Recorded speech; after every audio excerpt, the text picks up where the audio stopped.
You're listening to Learning Leaders Spotlight, interviews with corporate L&D leaders. On each episode, we sit down with key industry experts to discover more about what's happening in the world of learning and development, from current trends and insights to the most valuable lessons learned along the way. Join us for a fresh perspective on all things training and the best direction forward. Here's your host, Leanne Langford. Hi, welcome to Learning Leaders Spotlight, the podcast where we interview the learning leaders of today to help the learning leaders of tomorrow. I'm Leanne Langford, your host. I'm the president of Training Pros. Training Pros is a contract learning and development staffing company where we like to say, when you have more projects than people, let us find you the consultant to start your project with confidence. I'm really excited about today's guest. He's here in Atlanta with me, which is exciting. I'd like everyone to join me in welcoming Yusuf Sadrud-Din, Talent Experience Manager at Inspire Brands. Welcome. Thank you very much. I hope I got your name right. Yes, ma'am. Very important. So thanks for joining us today. And just to give everybody a quick overview, can you share with our audience, an overview of who you are and what you do? Sure. I've been in the learning and development field for going on 14 years now. And right now at Inspire Brands, I'm pretty much just a program manager, and I manage, so I do 50% like facilitation, and then another 50% is actually designing courses and implementing the e-learning or face-to-face or virtual and stuff like that. So help a little with the strategy as well. Okay. So I like to hear everybody's origin stories. What is about learning and development that attracted you to our field? I started out as a teacher, and I did that for about 6 years. And my father is actually, as a professional, he worked with the Defense Department as a program manager, with, so he designed trainings, all that kind of stuff. And I decided, well, let me try out his field, because my mom was a teacher. So let me try out my dad's field. And I took to it. I loved it. So I went and got a degree in technology management from Nova Southeastern. And so that kind of helped prepare me for the transition. And got my first job here in Atlanta. I was in Jacksonville, moved to Atlanta, and I've been here ever since. So it's been a wild ride, but it's been very fun. Atlanta is a hard city to leave once you get here, isn't it? Right. I wouldn't want to leave though. So. Yeah. Honestly, I'm looking to where am I going to go for now that my kids are grown up and gone, and I'm like, I can't leave the airport. I love the fact that I can go anywhere. Yeah. In direct flight. So what are the most impactful changes you've seen in learning and development in the last few years? I would say just the advent of just more professionalism. And we've gotten more geared towards being more human-centered and kind of putting the learner at the center of everything that we do, rather than just giving them information. Another thing is being business partners rather than order takers. I think there's another shift that I'm glad and happy to see, is that we're using data, we're using forecasting, all that kind of stuff to be better business partners, and helping drive performance. I just got back from a Learning Guild conference where I attended several sessions that were on that type of thing, like how to speak the language of the business leaders, not the language of learning, and how to literally, hold on, Bob, there's a book here, L&D order takers and more. So there was a lot of talk about that shift and how we want to be more aligned with the KPIs of the business. Yep. So where do you see the learning and development space going in the next 5 years? I would say it's going to continue doing what it's doing. Could, you know, there's a lot of talk about how technology is being used to uh, enhance the learning experience. I think uh, what's going to happen is we're going to see a lot of efficiencies brought to the design and development experience for IDs, especially when we're talking about the things that are going on with companies like the Home Depot and Lowe's, where they're able to use coding and to produce apps like there's like a product knowledge app that you use on the floor at those stores or companies like that, like Target, where if somebody has a question, you just ask the question, and instead of just getting an answer back, it gets a step by step action, kind of that helps them kind of guide customers or just kind of guide themselves and kind of learn on the spot, kind of things like that. So I think we're going to see more things. Yes, I definitely think that we'll see more of that. I also agree with you that we're going to continue getting more and more aligned with the business KPIs.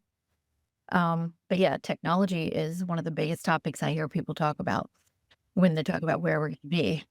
And another thing is how we view our LMS um, and and design those things and kind of design those learning experiences using the LMS.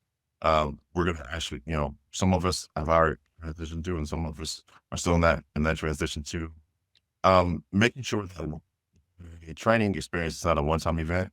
It's something that you're prepared for, you get your experience, and then we track how that training has been transferred to on the job performance. So I think that's gonna be another thing we're gonna see a lot more of. Some companies aren't doing it. More companies are going that way. Yes, and on that topic, I hear a lot of L&D leaders talking about trying to become learning in the flow of work rather than learning as an event. Yeah, Yeah. so I'm very happy to see like we're changing things and just even down to the philosophy of how we think about learning and the learning experience. I'm happy to see. I'm happy to see that too. Well, let's shift gears and let's talk about who has been your most influential professional mentor. Oh wow. That would be um uh someone I worked with at the Home Depot. I spent 5 years there, and that he's retired now, but that would be Alan Caulfield. I don't know if you know Alan or not, but yeah, yeah. So he's very well respected in our field, and he's someone I worked closely with for the time at the Home Depot, and he's just kind of set me straight in terms of how I think about the learning experience, how I just kind of go through my design work and everything, and just help me just kind of really understand like how everything I do can be measured, not just kind of setting up the objectives, but just everything, setting up the story, everything. And then also how to connect with people, how to connect with your needs, how to um, connect your learning experience to the learner, making sure that they're kind of really engrossed in what you're doing instead of just kind of clicking through your training. Just want to make sure they're really engaged with it. Yeah. That's a good story. Do you still talk to him?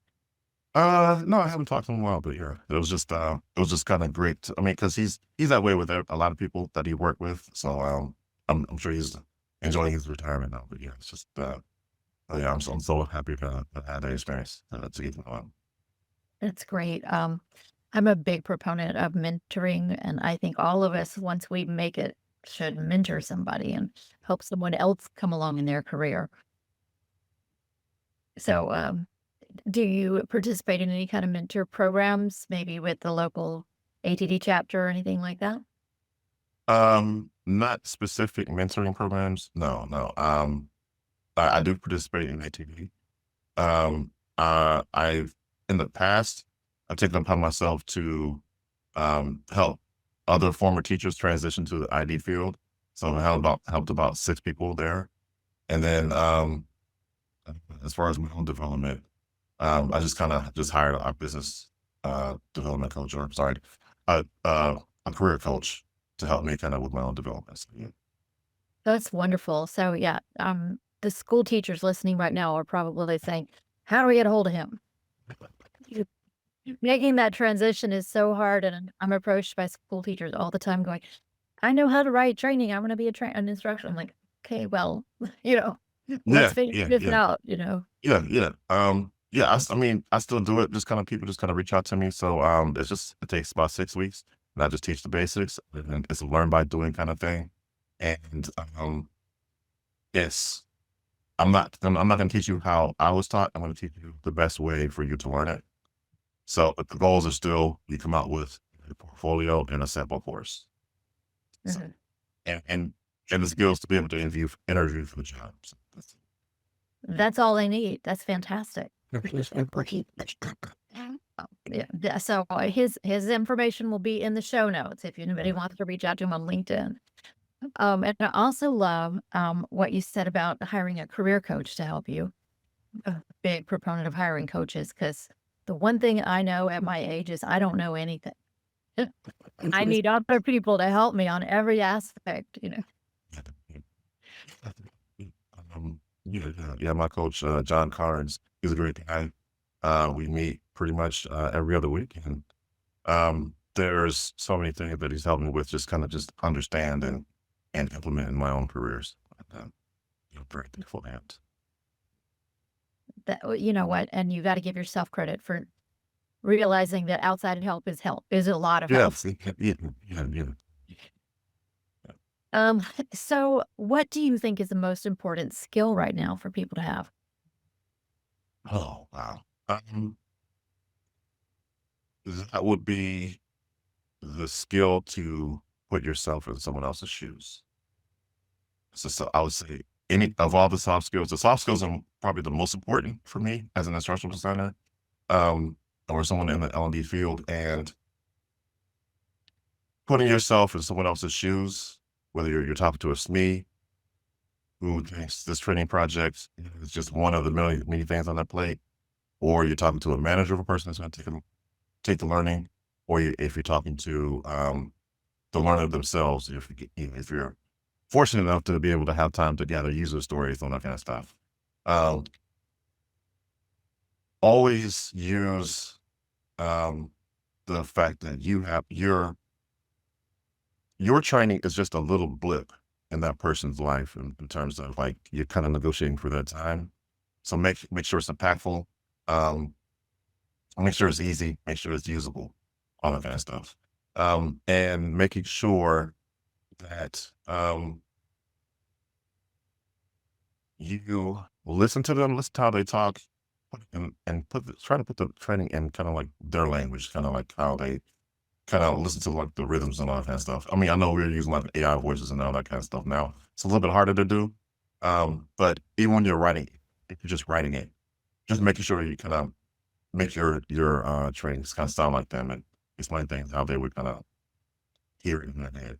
But it's very difficult. So you gotta spend time with your people to do It or sounds your like audience. you're alluding to, learner personas and learning experience design work. Yes. Yes. I think that's very important. I know, with the audience I have inside my company, I have account managers slash salespeople. And as you said, the training is just a little blip for them, but also to remember that for some people, taking time out to do training is a cost. Yes. And if you're not doing something that's going to be a big impact for them in their ability to do their job, they don't want to take that time out. Right. Yeah. So, Yeah. Yeah. So yeah, that's why we do things like give them performance support and all that kind of stuff and design all these different systems, like what's employee support systems and all that kind of stuff. So, yeah. absolutely, yeah. I think for people who are in sales, performance support is probably more welcome than taking time out to do training. Definitely. Yeah, definitely. Yeah. Yeah. All right. So what is your favorite source for industry news and information? Oh wow. I was attending the ATD meetings, talking to people, and wow, there's just looking at articles on LinkedIn and trying to be a thought leader myself. So, I'm constantly just on there, just kind of reading articles and, um, Yeah, I'll say that's my source of information, just kind of those things, and then whatever magazine I can get my hands on. Yeah. So I'm a big fan of ATD. I've been volunteering off and on with them since the 1990s, myself. But So I'm really happy every time I hear that somebody likes to stay active with ATD. I think it's a great way to get really hooked into the business, the L&D industry. And then you said LinkedIn, yeah, great aggregator of information. You can just scan your feed a couple times a day and see what people are talking about, and then go, oh, I should read about that. I don't know anything about that. yeah. Learn a lot. Like yes, because you have like stuff like the Chief Learning Officer magazine, and then I was also, speaking of HED, I was also able to go to their international conference at DC this year. Had a great time there. Met people from all over the world. So that's another way I just kind of step on things. Is I didn't, they were doing things I had no idea about. So I'm like, okay, now I feel like one, I know where to progress to next, but also I kind of get a sense of where I am in terms of how I think and produce products for a lot of people. So Fantastic. I'm sorry I missed you there. Maybe I'll see you next one. So hardest question. Hope you studied for it. What is one book that everyone wanting to move into L&D leadership should read? oh wow, if you're just transitioning, I would read. Hope I'm pronouncing it right. Peter Sinke's book, The Fifth Discipline. I would definitely read that first. Um, yeah, I guess you're just system thinking. I guess you're thinking about training, not just as an event. Um, and it helps you really understand what you're supposed to be doing as a member of an organization. Yeah. I think that's a great recommendation. You're not the first leader that's recommended that one. No, you're in good company, but it's Yes.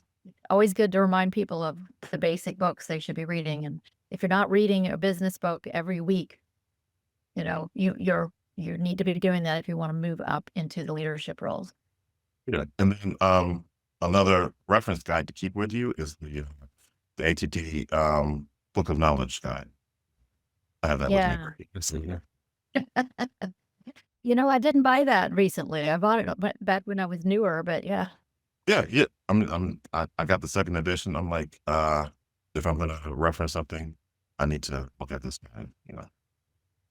That's fantastic. And, I've got like a stack of books right here beside me all the time. Yeah. I have a 15-minute extras from a meeting or something. I just pull one open. Well, gosh, it has been a really great conversation with you today. Thank you for joining us on our podcast. Oh, thank you. Thank you for having me. We're really happy to have had you here. As our thank you to you, our charity at Training Pros is to plant trees in the world. We've planted over 5,000 trees to date, and we're going to plant 5 more trees just in your name as our thank you for appearing. Awesome. Thank you very much. Oh, you're so welcome, and we're glad you could join us. And that's it for this week's episode of Learning Leader Spotlight. We hope you join us again next week when you get to hear from another learning leader in another industry. Thanks for joining us for the latest episode of Learning Leader Spotlight, interviews with corporate L&D leaders. You'll find links in the show notes to any resources mentioned on today's show. If you're enjoying our podcast, please subscribe so you never miss an episode and leave us a 5-star review.